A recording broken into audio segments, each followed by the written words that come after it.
With three first-round picks in 2026 and Jimmy Snuggerud getting named the NHL's third star of the week, the St. Louis Blues rebuild suddenly feels more real on both the future and the present side.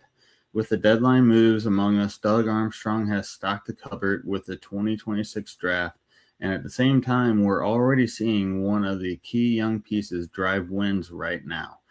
Welcome back to the Blues Note Show. I'm Brandon. In this quick episode, we're going to break down with what having three 2026 first-round picks actually does for the St. Louis Blues timeline and how they can use those picks either at the draft table or as trade ammo.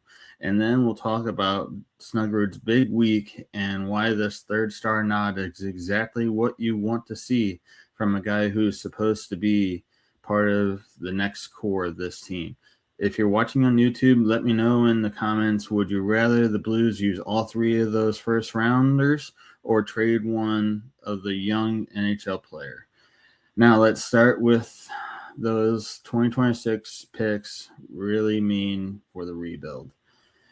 Now, in this, I felt like there was two real routes that could really go. You could really use those and use all three picks because you're potentially looking at a top 5 pick, which is something that the Blues haven't had in quite some time.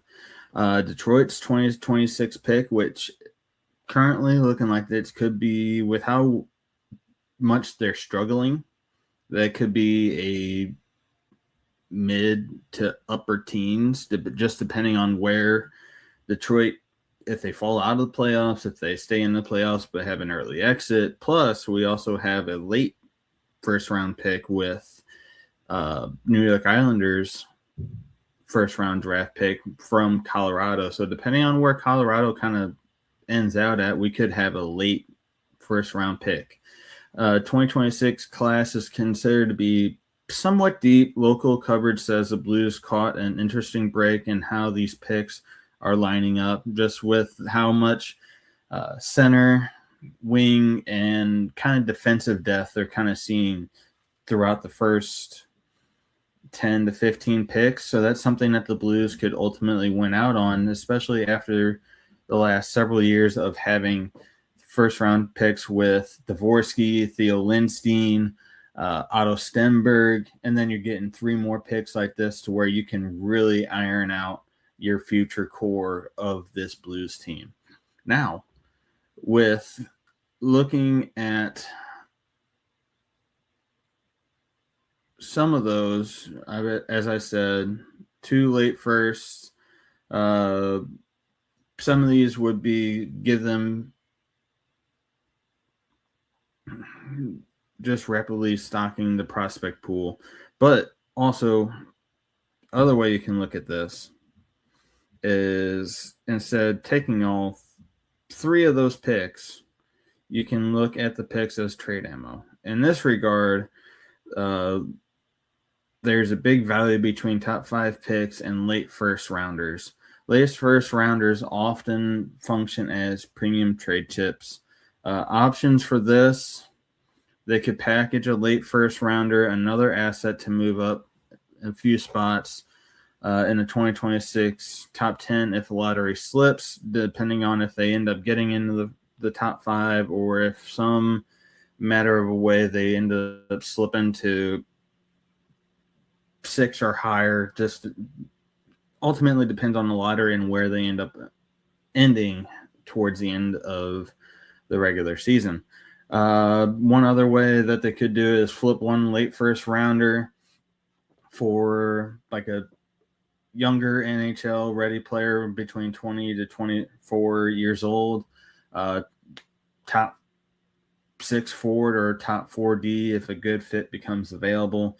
And those are something that you can really honestly flip if you want to get into those earlier picks that the Blues could go for if they end up slipping out of the top 5, that they could use maybe in order to get something to switch out for, like the Vancouvers, Calgarys, New Yorks, which I doubt is going to be very likable, but they could use that in something that they could try to get higher if they don't end up getting it.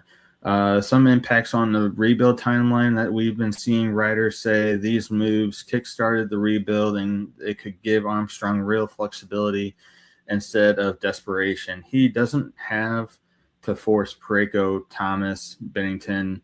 They don't really have to force those guys to be traded. They could use other assets to be able to get it. If they hit on even one or two of these assets, which as trade picks or trades, the roster, you can really mold that around the roster, around Thomas, Kyrou, Neighbors, Snuggerud, and even Hofer. And that could have a very different look for this team going into somewhere around 2028 or sooner.